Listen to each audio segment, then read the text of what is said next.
puede ayudarte en tu tormenta y en mi tormenta, yo tengo que tener una visión correcta de cómo es Dios.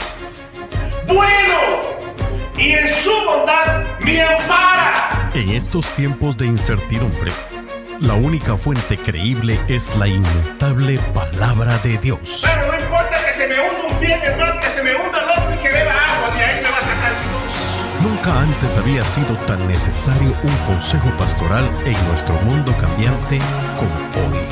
Entonces, cuando nosotros ponemos juntos lo que vemos, lo que oímos, lo que experimentamos, el resultado es cómo actuamos, lo que elaboramos y cómo hacemos las cosas.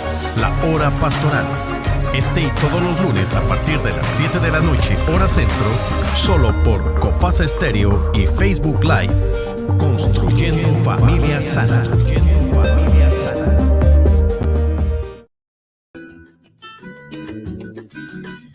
Hola, ¿qué tal? Gracias por estar en sintonía de la hora pastoral. Mucho gusto. Gracias una vez más por estar con nosotros el día de hoy. La verdad que es un privilegio, un placer poder estar juntos nuevamente para poder venir y poder aprender principios que nos ayudarán a ser mejores seres humanos y, por supuesto, a seguir construyendo una familia sana. El día de hoy, como todos los días lunes, tenemos a nuestros hermanos junto con nosotros, el equipo preparados, está con nosotros Diomedes y también Ramón, listos para que podamos venir y compartir este tema tan importante. Caballeros, un placer poder saludarlos en esta oportunidad. ¿Cómo les va? Bueno, yo estoy súper bien de este lado, Jaime, contento de poder estar una vez más en este panel con ustedes y con esa preciosa audiencia que sabemos que nos sigue y que Dios nos ha puesto para que juntos podamos crecer. Qué bueno. ¿Y Ramón? ¿Cómo andamos? Sin duda, escucharlo a ustedes, yo estoy mejor ahora. Nos sentimos revitalizados de juntarnos como siempre, ¿verdad? Y poder pasar un buen tiempo y poder compartir. Bueno, el día de hoy un programa que será sumamente importante para cada uno de nosotros. Vamos a estar hablando precisamente de algo que sabemos de que esto va relacionado con cada uno de nosotros. La tolerancia en la familia. Ese tema está de no perdérselo, está de hacerle seguimiento, está también de que nosotros podamos poder aportar algunas realidades con las cuales a veces no queremos confrontarlas, pero que tenemos que hacerlo y de alguna manera tenemos que empezar a ser tolerantes dentro de nosotros mismos. Diomedes, ¿cómo definimos entonces este asunto en el tema de hoy? Introduzcamos el tema, bueno, por favor. Sí, vamos a tener dos conceptos interesantes aquí en la mesa. Uno es el asunto de la tolerancia, que está ligada a lo que es el movimiento de la familia. Estoy contento, Jaime, de que Cordero está con nosotros, de que tú estás aquí. Lamentamos que hermano Rudy no pudo estar, Pastor Rudy, pero yo sé que hoy vamos a tener un buen trabajo, porque la familia es el círculo más importante de todos los tiempos para la sociedad. Pero hoy por hoy, nosotros sabemos que toda la ciencia de estudio, llámese la psicología, la teología, antropología, sociología, la medicina, el derecho, trata de tener un acercamiento y dar una definición de lo que la familia es. Y hoy por hoy, las personas desde su misma, incluso los trabajadores sociales, desde su mundo de envolvimiento de trabajo social, tratan de tener un acercamiento y una respuesta que lo convenza de lo que es la familia. Hoy vamos a tratar de definir estos conceptos, pero vamos a movernos, cómo esto se puede hacer desde la realidad que cada uno de nosotros vivimos. Y creo que esa es la parte buena de esto. Antes de yo seguir, me gustaría que Cordero tenga su oportunidad de hablar acerca de las definiciones. Fíjate, cuando nosotros vamos a hablar de familia, estamos hablando de la célula fundamental de la sociedad. Y estamos hablando, independientemente de que hablemos de la familia desde el punto de vista patriarcal o de la familia nuclear, en ambas direcciones hay que pensar en la importancia y la necesidad de la tolerancia, entendiendo que dentro de la familia nuclear estamos hablando de papá, de mamá y de unos cuantos hijos, quizás 2, 3 o como mucho 4 muchachos. Cuando hablamos de la sociedad patriarcal, la familia patriarcal, estamos hablando de una familia amplia, donde los niveles de tolerancia se hacen más necesarios aún y mucho más extensivos. Mientras que en la nuclear es mucho más fácil manejarlo porque se pueden reunir en lugares pequeños y pueden planificar para interactuar y hasta para leer juntos. Cosa que se hace un poquito difícil en la familia patriarcal. Y cuando alguien pregunta y dice, bueno, y entonces cuando hablamos de tolerancia, ¿a qué nos estamos refiriendo? Sin duda que la tolerancia hay que verla como aquella capacidad para aceptar a los demás como son, sus opiniones, su manera de ser, sobrellevarlo, y uno no tratar de imponerle lo que uno cree que debe ser, sino aceptar las cosas tal como son. Sobrellevar, ayudar y muchas veces identificarte con aquella actitud que tú del todo no la compartes, pero tratándose de dónde viene, tú tratas de entender, de discernir y de ver en el entorno que aquel comportamiento surge, que aquella actitud surge, y entonces tú lo asimilas y la otra persona puede asimilar lo tuyo también. O sea, de que yo creo que la importancia de la familia dentro del núcleo, a veces no lo miramos tan así porque casi todo se resume como que fuera el concepto en general, pero aplicándolo ya directamente dentro de la sociedad, nos damos cuenta nosotros que la familia, una vez más, aparte de que es el núcleo, juega un papel tan importante dentro de la misma, que nosotros necesitamos en realidad entonces pensar y empezar a definir cuáles son esos aportes que la familia le tendría que dar a la sociedad para que entonces la sociedad venga y sea una sociedad mucho mejor. Casi siempre nosotros hablamos de gobiernos, hablamos a veces de los malos gobernantes, hablamos de los malos ciudadanos, hablamos acerca del mal contorno, los ladrones, de todo, pero no es ahí realmente donde la familia tiene y da ese aporte a la sociedad para que la sociedad sea mejor cada día. Dígame. Sí, Jaime, mira, antes de que entremos en ese punto del aporte, quiero reforzar la idea de lo que ya dije, de lo que Ramón habló, porque quiero que los oyentes estemos claros en esto, que la familia a la que nosotros pertenecemos es un núcleo, o es la célula, así se define como la célula más importante de la sociedad, pero que en esa célula, ¿verdad? Y que no la inventó ningún gobierno, más que nació en la mente de Dios, ¿verdad? Desde el principio del ser humano, lo que creemos que Dios es el creador del cielo y de la tierra y que creó todo esto, nosotros creemos que desde ese principio Dios creó la familia para que la familia fuera la que le diera dirección al mundo, que en el mundo fuera bendecido a través de esa familia personificado en la persona de Abraham. Pero que esa familia necesita que entre sus miembros se viva con tolerancia. La tolerancia es uno de los elementos o de los ingredientes más importantes en las relaciones humanas.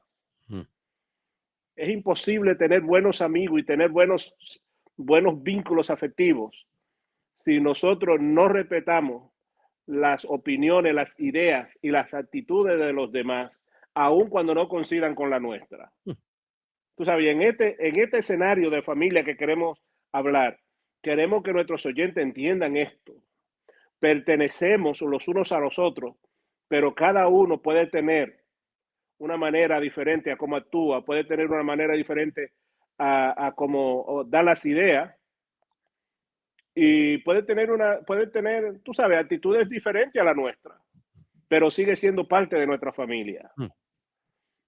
tú sabes, seguimos ahí, porque el asunto con el patriarcado es que hay legados que se van pasando de generación a generación y nuestra sociedad la ve como válida y buena, pero que en ese pasar de legados, una de las cosas que me gustaría, Cordero, es que podamos destacar algunas cosas, que esa familia patriarcal en el túnel de la historia nos ha dejado buenas herencias o buenos legados, pero también hemos tenido que atravesar tramos del túnel muy oscuro, sin información y sin herramienta para enfrentar el mundo que es real.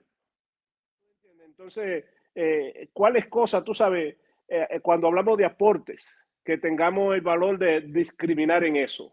Quería dejar eso como un planteamiento ahí y estamos listos para pasar el asunto de los aportes. Creo que un aporte importante de la familia es que es la que garantiza el futuro. Sin familia no se puede predecir nada acerca del futuro. Y aunque se mira desde algunos escenarios que lo importante es el presente, es válido también tener algún sistema de validación, de proyección en la vida y de esto. Es la transmisora de los patrimonios culturales, la familia. Como ya hemos dicho, la familia es la que pasa de generación a generación las cosas y es promotora de los derechos humanos y del bienestar del hombre. Por decir algunos, me gustaría que Cordero tenga la oportunidad de mencionar algunos de estos otros aportes de la familia y más, y que podamos entonces desglosarlo un poco más. Lo primero que hay que tener pendiente es en qué momento histórico surge, por ejemplo, la familia patriarcal, para uno poderse dar cuenta del aporte de esa familia y luego también hacer la comparación con la familia nuclear y a cuál de esa familia se le hace más cómodo el manejo de poner en práctica lo que es la inteligencia emocional, esa capacidad de adaptación, esa capacidad de aceptación y esa capacidad de sobrellevar. Por ejemplo, la sociedad patriarcal es una sociedad que surge propiamente dicho en la esclavitud. Y surge en la esclavitud porque realmente durante el patriarcado es que comienza a dejarse manifestar los diferentes tipos de modos de producción. Y dentro de ese modo de producción está el esclavismo. Entonces, cuando estamos nosotros frente a una sociedad esclavista, se interpretan los acontecimientos de la sociedad y el manejo del poder y hasta el concepto de Dios y de la misma familia dentro del marco de la esclavitud. Por eso nosotros en la Biblia hablamos de lo que tiene derecho a heredar y del que no hereda. Y entonces se maneja el término del esclavo, que muchas veces se utiliza como sinónimo de siervo, pero que siervo y esclavo no son sinónimos, sino que son totalmente distintos porque obedecen a etapas de modo de producción diferentes. Entonces, ¿qué ventaja tiene el asunto de la sociedad, o mejor de la familia patriarcal? Que hay un cabeza que todo el mundo mira, que todo el mundo respeta y que todo el mundo toma como modelo. Por ejemplo, dentro de la línea abrahámica, nadie se detiene en los defectos de Abraham, sino en los modelos de fe de Abraham, en la disposición y la actitud de este personaje, de este patriarca, de dejar su parentela para venir a habitar a un terreno o a un territorio totalmente desconocido, y que todo aquello lo lleva a cabo por un asunto de visión y por un asunto de fe. Entonces, ese personaje es tan obedecido y tan respetado que cuando decide o entiende que su hijo debe formar familia ya, y formar familia diríamos aparte, les recomienda dónde ir a buscar familia. Es decir, dónde ir a buscar pareja para formar familia. Y esa parte tiene un valor muy importante, porque nosotros se vamos hoy en la familia, que mucha gente dice, no porque yo soy el que voy a elegir mi compañera o mi compañero, porque conmigo que va a vivir. Eso no le importa a papá, eso no le importa a mamá, pues en la sociedad patriarcal sí era muy importante. A quién tú buscas, con quién tú te apareas o forma parte con esa persona para originar, para traer los hijos. Entonces, ese respeto a una figura, a un modelo, a un ejemplo, es sumamente importante, y eso se ha perdido en la sociedad que nosotros tenemos hoy en un porcentaje bastante elevado. Y quizá por eso nuestra sociedad tiene tanto desacierto en los tiempos que nosotros estamos viviendo. Wow. Correcto. Yo creo que ¿O qué piensan ustedes? No, definitivamente. No, definitivamente. Son de las consecuencias. Incluso cuando yo hablaba del túnel que nos dejaba con tramo oscuro en la historia, me refiero a que nosotros, por ejemplo, la generación de nosotros, es una generación que creció con valores que nosotros podemos llamar buenos, pero nos faltaron informaciones clave para el desenvolvimiento y el desarrollo de la familia naciente. De pronto, nosotros no fuimos muy instruidos en lo que tiene que ver con la misma tolerancia, por decir algo. No fuimos muy instruidos con lo que tiene que ver la comunicación, el manejo del dinero. No fuimos muy instruidos en lo que tiene que ver la sexualidad en el sistema o de uno mismo, tú sabes. Y hay cosas que son oscuras en ese patriarcado que heredamos. Y eso solo por mencionar algunas. Tú sabes que de pronto pueden haber más. Y son por el otro lado, como decía Cordero, hay aportes, y es que se pasa de generación a generación un legado que se considera vital y bueno para esa familia, y nosotros lo hemos recibido. Hay familias que por generaciones son honestas, que son muy, muy trabajadores. Hay familias que son, tú sabes, de muy buen nombre, y eso tiene su aporte, eso tiene su valor. Los hombres serios, las mujeres serias, muy buenos ciudadanos, que da gusto vivir cerca de ellos. Eso es bueno, si eso viene desde una herencia patriarcal. Yo creo que un aporte más es el hecho de que, como ya decíamos, es que la familia nos nutre para nosotros entender que el valor está en el individuo. Tú sabes, que nosotros debemos respetarnos, que nosotros debemos de valorizarnos como personas, que debemos aceptarnos como personas. Creo que es el mejor vínculo social para adquirir esto. Yo entiendo que el valor que un individuo merece no se lo va a dar una universidad, no se lo va a dar un gobierno, no se lo va a dar nadie si él no lo aprende en su círculo familiar. Y de pronto, una persona puede crecer en esas debilidades, si es que la tuvo en su entorno, pero es más fuerte su carácter cuando es adquirido en el seno de su familia. Entonces, la familia es promotora de los derechos del hombre, ¿verdad? En su nivel más intrínseco de él, para bien de la sociedad que le toque vivir.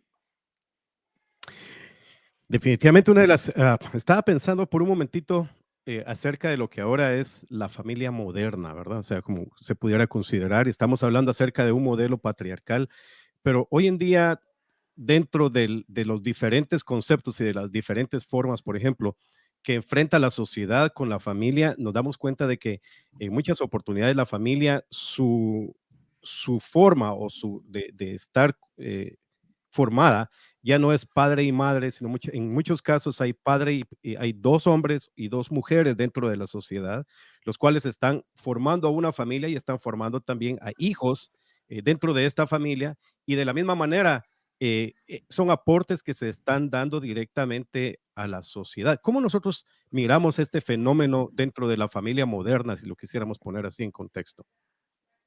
El hecho de que ahora la familia en realidad no necesariamente es una familia formada por padre y madre, o sea, hombre y mujer, sino a veces hay dos mujeres aportando a la sociedad, o dos hombres siendo unidos para venir y formando un hogar para poder venir y aportar a la sociedad dentro de lo que yo le llamaría un contexto moderno dentro de la sociedad, de la familia. Cordero. Mira, sin perder la visión porque cuando comienza el asunto a descomponerse, es cuando se comienza a perder el respeto a los integrantes de la familia. Por ejemplo, viendo al primer patriarca de los hebreos, observamos que este señor le dice al esclavo: ve a buscarle esposa a mi hijo. Si ella no quiere venir contigo, tú quedas libre de tu responsabilidad. Pero vayan allá a la Mesopotamia a buscarle parientes. Observen que esa actitud de Abraham, de decirle, si ella no quiere venir con ustedes, es un compromiso, porque él hizo hacer un juramento. Es un acto de tolerancia. Porque siendo aquel señor el esclavo, el patriarca pudo haber dicho: oye, esto es debido a muerte. Si tú te atreves a aparecerte aquí con mi hijo, sin mujer, de la línea que yo te estoy diciendo, ten por seguro que eres un hombre muerto seguro. Porque ese era el lenguaje de la esclavitud. En la esclavitud no hay tolerancia. Pero ese comportamiento de decirle: mira, tú estás jurando aquí de cumplir con este compromiso que te estoy, con esta responsabilidad que te estoy encomendando para asegurarle familia a mi hijo y descendencia apropiada.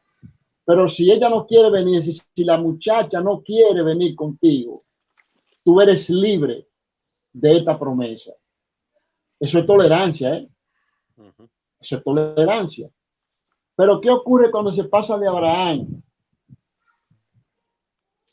a Jacob, y que en Jacob nace dos muchachos en vez de uno en aquel primer parto, y que luego la mujer, entiéndase Rebeca, utiliza una estrategia para llevar al padre a dar la bendición a quien no correspondía la bendición, porque no era el primogénito, pero todo el mundo sabe lo que había ocurrido anteriormente. No había otra fórmula para que eso se realizara que no fuera a través de un engaño. Entonces allí comenzó a dañarse el ejemplo. Oigan bien, esto es un poquito difícil para entenderlo de la perspectiva de la religión tradicional. Pero ¿acaso no había algún otro mecanismo, alguna otra fórmula para que esto sucediera que no fuera el engaño? Porque luego vemos que a partir de esa situación, los hermanos se arman de guerra y hay uno que termina yéndose bien lejos de los padres, oigan bien, y haciendo el papel de trabajador por allá, con un tío, con un pariente, y luego regresa cuando ya han pasado decenas de años sobre ese particular. Entonces hay que ser cuidadosos para que se entienda que dentro de la familia, cuando hay uno que utiliza una estrategia de malía para favorecer a uno de los hijos, alguno me va a decir: no, porque había una promesa. Sí, pero la promesa no necesariamente tenía que manejarse esa estrategia de engaño para que eso sucediera así. Pudo haberse llamado de otra manera. ¿Hasta dónde no fue un adelanto de esta dama y no esperar la dirección apropiada para que se resolviera lo que tenía que resolverse y como tenía que resolverse. Entonces, cuidadito, porque lo que va dañando, lo que va creando en la familia situaciones difíciles, desagradables, es cuando hay alguien de los miembros de la familia, de los cabecillas de la familia, que mete lo que llamaríamos zancadilla para que se logre un objetivo, porque yo tengo aprecio por determinado muchacho, por determinada hija, y entonces no se sabe manejar la situación, y luego entonces creamos ira frente a un hermano contra otro, y se arma la guerra y cada uno tiene que dividir si son enemigos muchísimo tiempo, aunque después vuelvan y se reconcilien. Esa es una parte que vale la pena considerar dentro de la familia y dentro de la tolerancia. No sé qué ustedes piensan. Muy acertada el punto, Cordero, en ese tono que tú estabas destacando, Jaime, que hay cosas que hoy nuestra sociedad vive, y tú sabes que la familia retroalimenta a la sociedad, y la sociedad es reflejo de la familia. Entonces, son como que caminan mano a mano una con la otra. Entonces, creo que ese punto que está diciendo Cordero es clave y que vale la pena considerarlo como de esos grandes mensajes entre líneas que nosotros tenemos que leer en la sociedad. Ellos hay fenómenos que están ahí, pero que posiblemente producto del mismo desorden que hemos creado en la parte cerrada de la familia, en la parte nuestra. Tú sabes, porque como dicen, de la puerta para adentro, ¿quién sabe lo que existe? ¿Quién podría pensar que Rebeca, Isaac y Jacob era así, que Isaac era así que iban a vivir? ¿Quién pensó que eso era lo que iba a hacer esta mujer y no iba a consultar con su esposo para que el menor fuera el que tuviera la primogenitura? Y hoy por hoy, nosotros sabemos que en el seno interno de la familia hay cantidades de cosas que no están escritas, pero que sí deforman a los individuos y se practican. Entonces, cuando suceden, uno ve los miembros que preguntan, ¿y por qué yo? ¿Y por qué esto? Bueno, porque alimentaron esa parte. Tú sabes, yo creo firmemente, como dice la Biblia, uno cosecha realmente lo que siembra. A veces nosotros sembramos un carácter débil y queremos encontrar en los descendientes caracteres fuertes y gente con buena determinación. Nosotros sembramos, por decir, cosas que fomentan la ira y el enojo, y queremos encontrar gente condescendiente, amorosa. Y ante la sociedad preguntamos, ¿y cómo es posible que? Bueno, pero solamente uno y Dios sabe cuál es la realidad detrás de esa cortina. Y creo que hay cosas, hay matices sociales que están ahí, que la respuesta no está en cómo se inició el asunto, sino lo que hemos hecho los actores en el proceso. Hemos desbalanceado y hemos quitado el modelo, hemos quitado lo que es el orden, y el resultado es todo este desorden.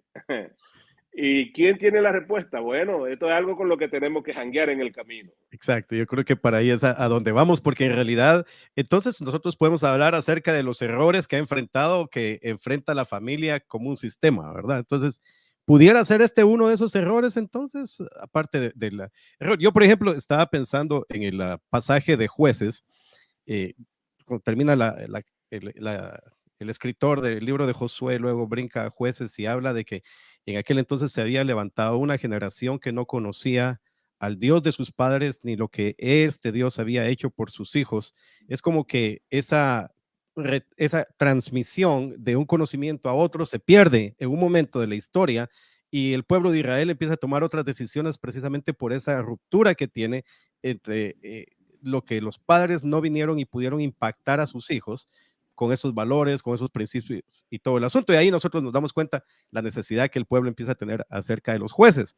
Entonces, viendo este asunto, yo me doy cuenta entonces en realidad que la familia está enfrentando estos días, o sea, nuestros errores, como ustedes están mencionando, nos están llevando a cosechar esto, pero ¿cuáles son esos errores aparte que a veces nosotros no los notamos, pero que indiscutiblemente están sucediendo? Mira, hay algo sumamente importante y esa ventaja yo diría que podría tenerlo, porque cuando en el caso del patriarca Isaac, con 2 hijos y una esposa, prácticamente, aunque él tenía categoría, era el patriarca heredero del patriarcado, ocurre que podríamos decir que el número de miembros que lo integraban era una especie de familia nuclear. Sin embargo, mira qué sucedió con respecto a uno de sus hijos, y por no manejar el asunto como debió haberse manejado, ocurre que ustedes no encuentran por ninguna parte de que Jacob haya estado en el entierro de su padre. Pero tampoco se habla de que haya estado en el entierro de su madre, porque cuando Jacob retorna con quien se va a encontrar con su hermano, pero no se habla nada ni de su padre ni de su madre. ¿Qué había ocurrido con ellos? Es decir, si nos detenemos a ver, hay un bache, hay una oscuridad ahí. Entonces hay familias que prácticamente pierden la visión en cierto sentido y se desintegran, podríamos decirlo así, dentro de la línea por donde deben seguir, y prácticamente se pierde el hilo. Se pierde el hilo de papá, se pierde el hilo de mamá, y después, como quien dice, para los que creen, el destino hace posible el encuentro de los hermanos, y que parece que ya han borrado los resentimientos, los rencores, y se reconcilian. Y si vemos más adelante, nos encontramos con el caso de David. Por ejemplo, a David lo que le echó a pique todo no fue el problema solamente de Uría, sino aquella multiplicidad de mujeres y el tener hijos en diferentes mujeres. Entonces, ¿dónde te concentras para dar directrices, para dar direcciones, y cómo logra que haya acuerdos entre las partes? Porque nos vamos a encontrar luego una de estas mujeres de David que se burla de David mientras David danzaba, mientras que otra le guarda gran respeto. Entonces, el cabeza de familia tiene que evitar, a como dé lugar, convertirse en el hazme reír. No en el sentido de hazme reír porque está alabando, porque está adorando, porque está concentrando su vida en una dirección espiritual X, sino cuando tú haces esa multiplicidad de convertirte en cabeza en diferentes direcciones. Al dividirte en tantos lugares, hay problemas. Pero ¿qué ocurre? Ese modelo lo va a seguir Salomón. Y al final de todo, Salomón termina arruinando el reino, porque a su muerte queda dividido. No a su muerte, el reino ya estaba prácticamente arruinado, pero se mantuvo unido aparentemente hasta el día de su muerte. Y se dividió. Entonces, ¿qué quiere decir esto? Que cuando una familia no se concentra en ver las prioridades, en planificar juntos, en conversar juntos, en buscar lecturas en comunes juntos, en desarrollar temas en comunes juntos, entonces es una familia que tiende a disgregarse, tiende cada uno a coger su lugar y tiende la enemistad a imponerse.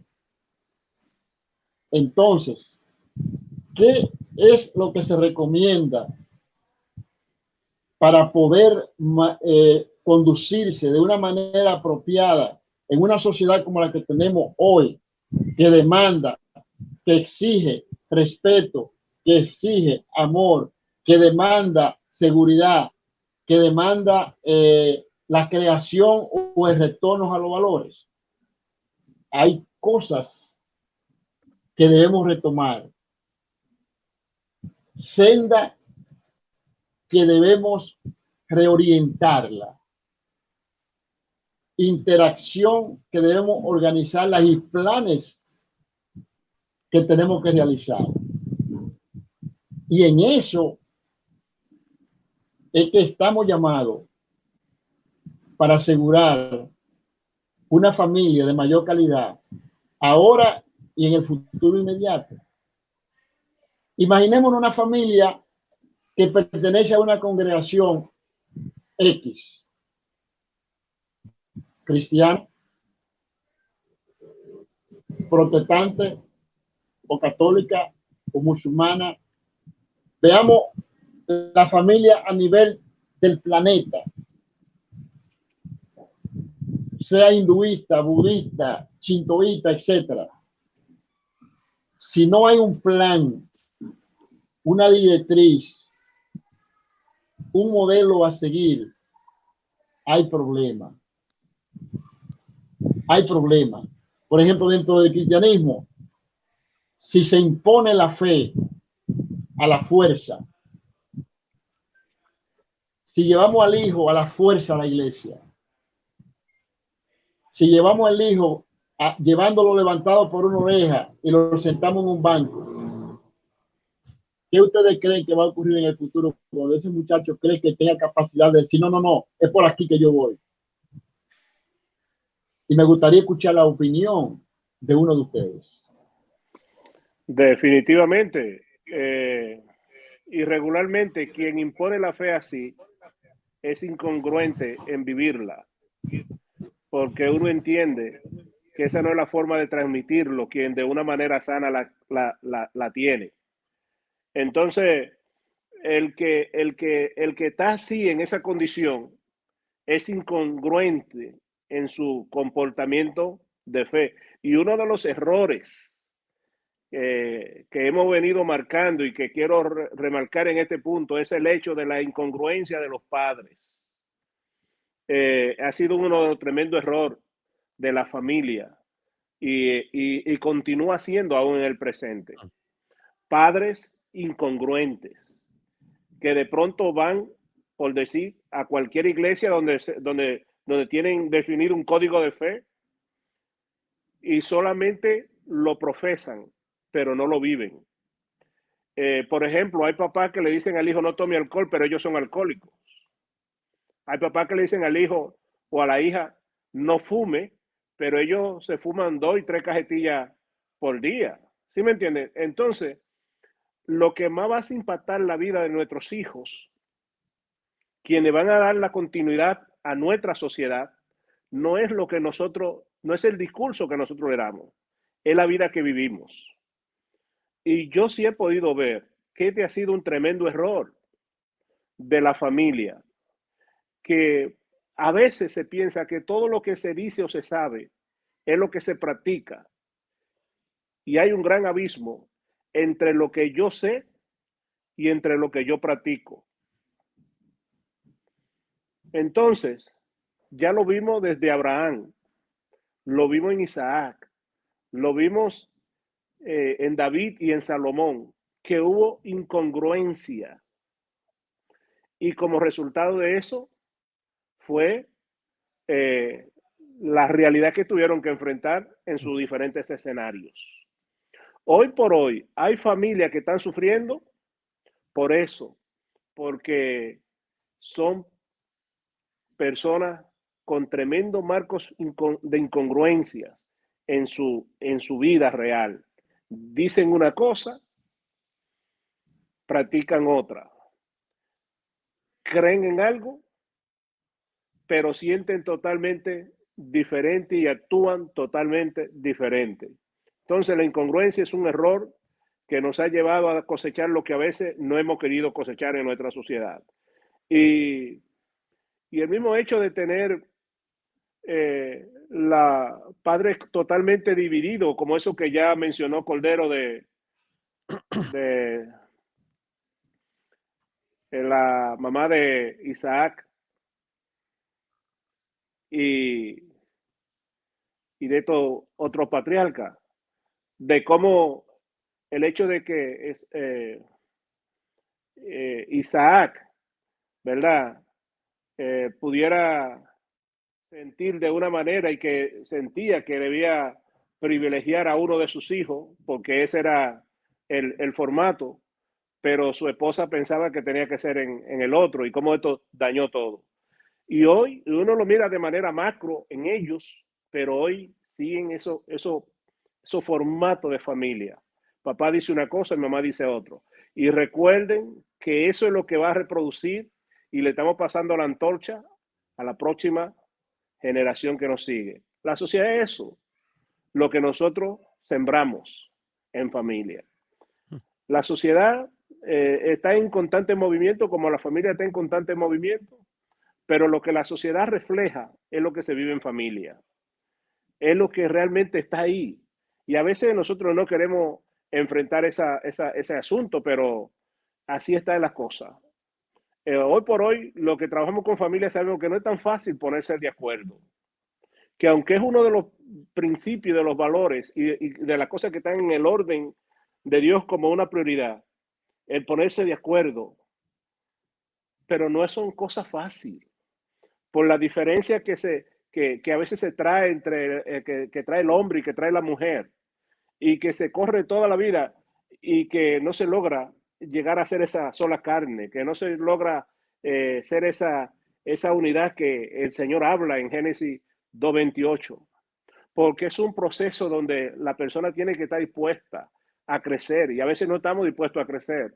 A veces estamos dispuestos a reproducir lo mismo que hemos sacado de nuestro patriarca, aun cuando haya oscuridad en eso.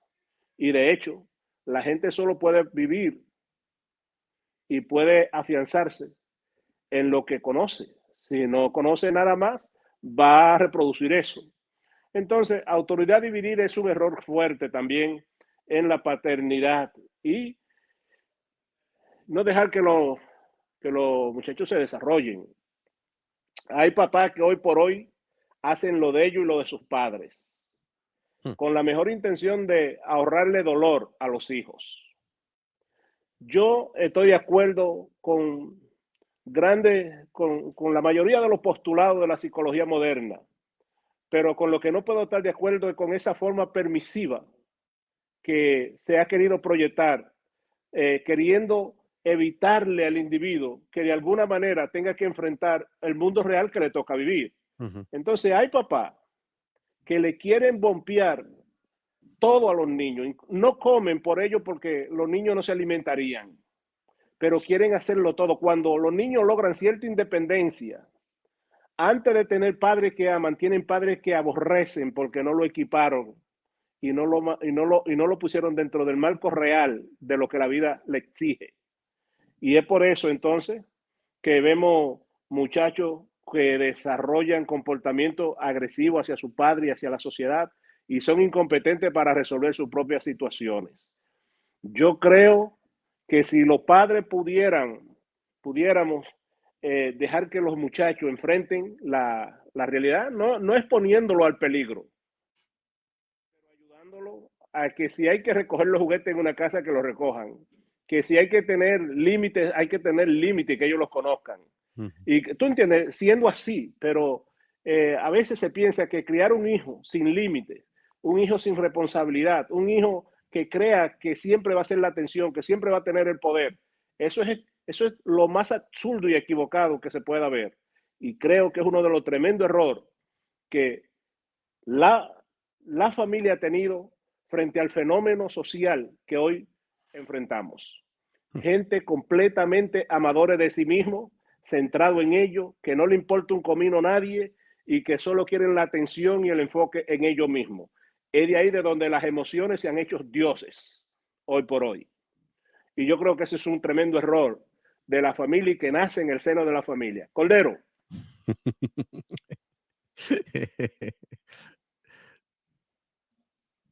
Ahora, si nosotros queremos una familia sana o más próximo y menos enfermiza que la que tenemos, hay que sentarse en la mesa de la negociación. ¿Por qué? Porque a veces nos encontramos con padres que se quejan porque ellos tienen que hacerlo todo y los hijos no quieren hacer nada. Pero la razón por la que los hijos no quieren hacer nada es porque no se han sentado con ellos y decirle, mire, aquí vivimos 5 personas, nosotros 2 y ustedes 3. Aquí hay que barrer, aquí hay que lavar, aquí hay que planchar, aquí hay que cocinar. Entonces hay que repartirse los oficios. No es que tú le impongas, mira fulano, a ti te toca lavar, a ti te toca planchar, a ti te toca barrer. No. Oye María, ¿qué te gustaría a ti hacer? Mira que hay que lavar, hay que fregar, hay que trapear, pero hay que barrer antes de trapear. Y así hay que ir al colmado a comprar. ¿Qué te gustaría a ti hacer? Tal cosa. Bueno, pues entonces en esta semana esa va a ser tu tarea. Si cogió barrer, pues barrer. Y el otro, tal cosa. Y que los adultos, los otros, papá y mamá, se encarguen de supervisar de que eso se realiza y que cuando el muchacho lo hace bien, hay que felicitarlo. Y cuando el muchacho no lo hace tan bien, hay que felicitarlo, pero señalarle que lo puede hacer mejor. No es sacarle en cara que lo hizo mal, sino orientarlo para que lo haga mejor la próxima vez. Y si cada semana se reúnen para ver si las tareas se realizaron y que cada uno de ellos comente sin permitir que en ningún momento se discrimine a nadie, entonces las cosas van a mejorar. Si cogen un espacio para leer, no solamente lo que papá y mamá quieren, imaginémonos que papá y mamá les gustaría que comiencen a leer el libro de los proverbios y los muchachos son adolescentes, pero hay uno que tiene una tarea de la escuela que está relacionada con la novela María de Isaac. Entonces, si quieren formar un equipo de lectura en grupo, ¿por qué no leer la novela juntos, en familia? Y la van debatiendo, la van discutiendo. Pues entonces, cuando viene a ver, se deciden porque leamos el libro de los proverbios. Y así por el estilo. Cuando viene a ver, la familia tiene un hábito de lectura y todos los días tienen un horario para leer como familia. Entonces, eso va a permitir que haya interacción, que pueda escucharse al más pequeño, a la del medio, al mayor, y así de una manera reiterativa. Y no se imaginan ustedes las obras que se pueden leer al año en familia de esa forma. Interesante. Oigan bien, las obras que se pueden leer. A veces hay problemas en la casa, porque hay uno que le gusta ver novelas y el otro aborrece la novela. ¿Ustedes saben cuál es el mejor método para lograr las cosas? Que el que no le gusta la novela comience a sentarse con el que le gusta la novela y si es posible añade otra para que la vean juntos y otra hasta que el novelero se jarte. Por lo menos yo tengo esa experiencia y me resultó, y por eso podemos darnos el lujo de leer el libro diario aquí ahora. Así que ese es un método de psicología. Tú te sientas con el otro a ver novela y le añade otro, y cuando viene a ver están viendo 5 horas de novela, cuando viene a ver hay uno que se jarte, que le gustaba y sale a hacer otra cosa ajeno a eso y te deja a ti viéndola ahí. Y cuando viene a ver dice, ¿por qué no leemos un libro? Y comienzan a leer un libro, cuando viene a ver tienen el hábito de la lectura. Yo tuve esa vivencia y vivo y tuve esa experiencia y el triunfo está. Aquí se leen no menos de 2 libros al mes. Wow, qué interesante ese principio. Yo creo que cuando nosotros nos damos cuenta, ahorita estaba platicando, me estaba recordando yo de algunos casos que me pasaron personalmente, ¿verdad? Yo tengo 3 hijos y la menor, por alguna razón, ella siempre ha tenido ese asunto de tener ese espíritu de liderazgo dentro de la familia, y una de las cosas que yo recuerdo que cuando ellos estaban pequeños, en una oportunidad, los pusimos a que hicieran el oficio, ¿verdad? Tratando de negociar un poco lo que Ramón estaba diciendo, que vinieran y que uno hacía una cosa y la otra hacía la otra, y la otra tenía que hacer una tercera, porque cada uno tenía o sea, algo asignado para hacer, una tarea asignada. De repente nosotros nos damos cuenta que la más chiquita, que para entonces tenía tal vez como unos 4 años, no hacía absolutamente nada. Y se estaba moviendo todo alrededor y no sé, dijimos, entonces nos llamó la atención y venimos y le preguntamos, Raquel, ¿qué pasó? ¿Tenés que hacer tu trabajo? Me dice, no no estoy haciendo mi trabajo. Y le dice, ¿por qué? Ellos me lo van a hacer. Y yo le digo, ¿cómo así? Y entonces, ¿qué estás haciendo? Los estoy supervisando, decía. A esa edad ya ella quería supervisar el trabajo de sus hermanos. Y a veces vamos en contra. Yo creo que dentro de la familia lo precioso es poder venir y darnos cuenta de todo esto. Ahora, yo me doy cuenta de que las etapas van cambiando. O sea, hay una etapa de formación para nuestros hijos, pero después viene una etapa en la que ya nuestros hijos están formados y hay una etapa de desarrollo que muchas veces como padres nosotros tenemos que venir y decir, bueno, en lo personal yo así lo creo, por favor, ayúdeme a entenderlo. Yo tengo que venir y decir, ¿saben qué? Mi trabajo hice hasta donde yo pude en tratar de formar en el carácter de ellos, en tratar de dar lo que puse y lo que no pude, no lo di. Pero muchas veces hay esa culpabilidad en nosotros mismos por el hecho de que, ¿cómo es posible que yo pude haber logrado esto y no lo logré? Y porque no lo logré ahora a mis 50 y pico de años o más de eso, o cuando mis hijos ya están formados y yo veo un producto que a lo mejor no es el que yo quise, entra una culpabilidad dentro de mí que tengo que lidiar con ella como padre que no logré hacer dentro de mi error o dentro de mi rol paterno. ¿Cómo lidio esta situación ahora? Mira, Jaime, muy contento con esta información que estamos dando hoy. Creo que esto es cake fresquecito de la bakery, man. Esto está súper bueno. Una cosa, yo creo que lo que formamos familia tenemos que tener bien clara. Y es que el hecho de que yo tenga un rol no me hace superior a los demás. Uh-huh. En el momento que el criterio, déjame decir esto primero, es que como nosotros percibimos las cosas, nos relacionamos con ellas. Si en mi círculo familiar yo percibo que mi rol es superior, voy a ser menos tolerante con los inferiores. Entonces, si la familia está fragmentada por roles, como papá, mamá, hijos, siervo, esclavo, y ante una sociedad que nos encaramos, pero en términos de respeto, dignidad y valor, somos iguales.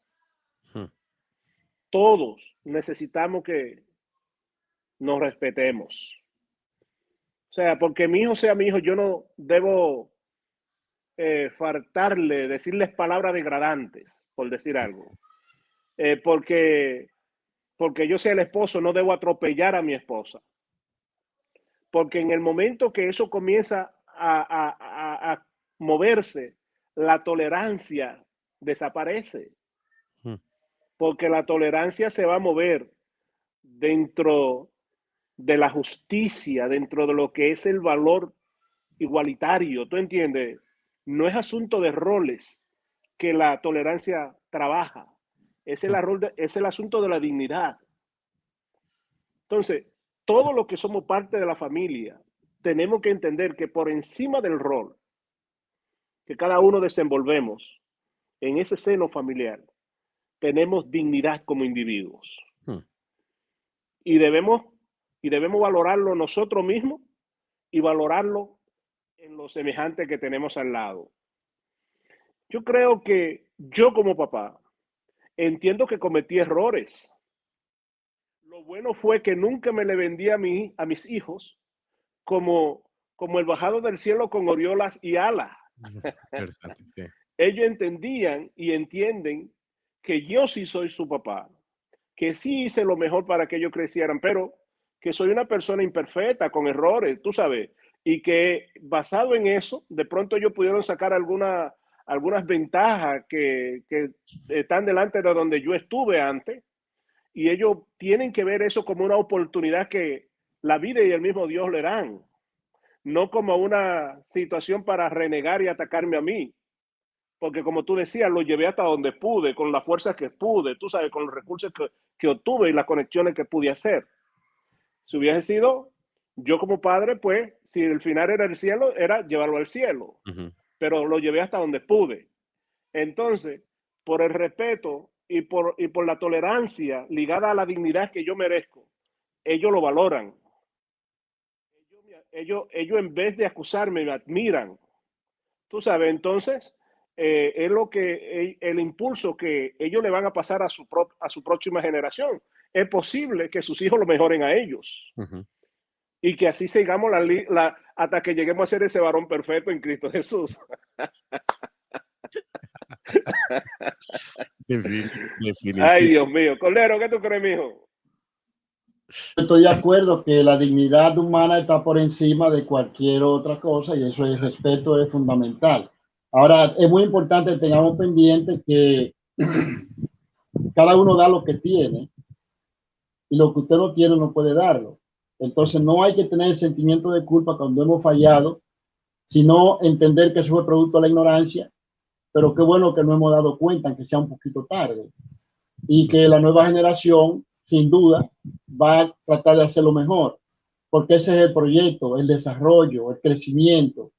Ustedes pueden estar seguros que nuestros padres posiblemente no lo hicieron, quizá lo hicieron un poquito más atrasadito que nosotros, pero no vamos a culparlo a ellos, porque ellos dieron bastante con el conocimiento que tenían.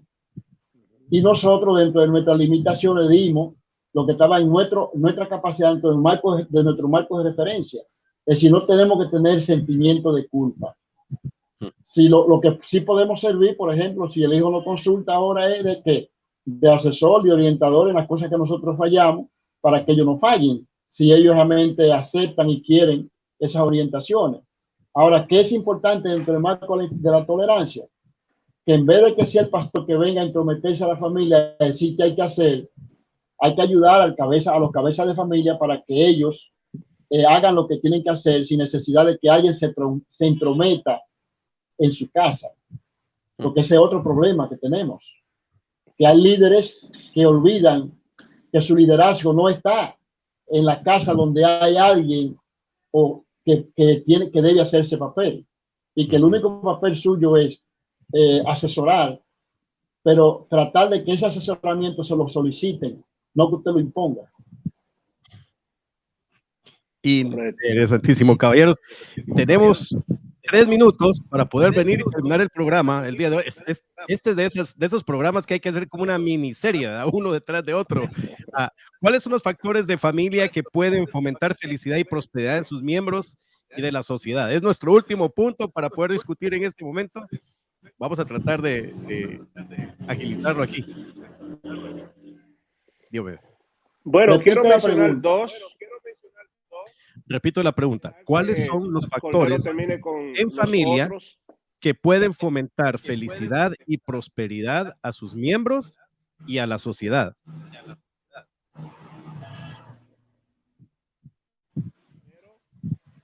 veníamos diciendo que los miembros de la familia se respeten.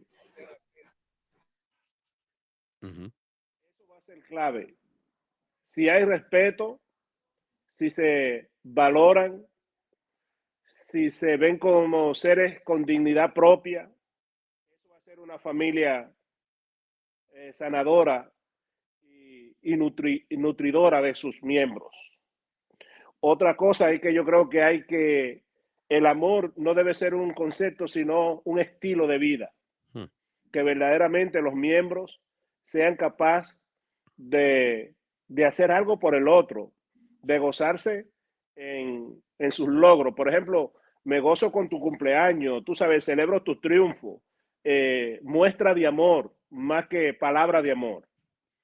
Esto va a hacer que los miembros se sientan todavía más aposicionados en su punto de pertenencia en el círculo.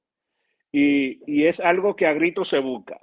Entonces yo resalto que se sea respetuosa y que sea una familia amorosa. Cordero, ¿puede seguir mencionando alguno más? Yo creo que debe haber lo que se llama el ahorro solidario. La familia debe aprender a no gastar todo lo que gana, sino que siempre debe haber un fondo para que en conjunto, cuando aparece un momento de dificultad, puedan ayudarse mutuamente. Eso es fundamental. ¿Por qué? Porque donde hay miseria económica, hay gran debilidad. Entonces ese es un valor, el ahorro. Otro elemento, tener temas en común que despierten el deseo de estar juntos para interactuar, para conversar, para leer, para reírse juntos y hasta para llorar juntos si es necesario. Correcto. Qué tremendo. Yo creo que una vez más, este asunto vamos a tener que seguirle dando continuidad porque el asunto aquí da para más. El tema es algo que vale la pena y de veras, el día de hoy queremos hacer una salvedad aquí en medio de todo. Este es un programa pregrabado y lo estamos diciendo de esta manera para que cuando usted lo mire, si mira, nos mandan sus comentarios, si no los ve que salen al aire, no es porque no lo quisimos hacer, sino porque lo estamos haciendo pregrabado. Sin embargo, vamos a estar pendiente de sus comentarios y de cada una de las cosas que usted haga. Lo hacemos y lo decimos por amor a la verdad. Así que, de todas formas, quiero agradecerle por haber estado con nosotros el día de hoy. Mis estimados, no será sino hasta la próxima donde nos volvamos a encontrar aquí otra vez. Gracias, gracias y gracias a usted que hizo posible el programa el día de hoy. Con permiso, mi nombre es Jaime Lechuga, tuve el gustazo de haber estado con usted y esto fue La Hora Pastoral, aquí a través de Construyendo Familia Sana. Hasta entonces, con permiso. Que Dios pueda ayudarte en tu tormenta y en mi tormenta, yo tengo que tener una visión correcta de cómo es Dios. Bueno, y en su bondad me ampara. En estos tiempos de incertidumbre, la única fuente creíble es la inmutable palabra de Dios. Pero no importa que se me hunda un pie en el mar, que se me hunda el otro y que beba agua, de ahí me va a sacar Dios. Nunca antes había sido tan necesario un consejo pastoral en nuestro mundo cambiante como hoy. Entonces, cuando nosotros ponemos juntos lo que vemos, lo que oímos, lo que experimentamos, el resultado es cómo actuamos, lo que elaboramos y cómo hacemos las cosas. La Hora Pastoral. Este y todos los lunes a partir de las 7 de la noche, hora centro, solo por Cofasa Estéreo y Facebook Live. Construyendo Familia Sana.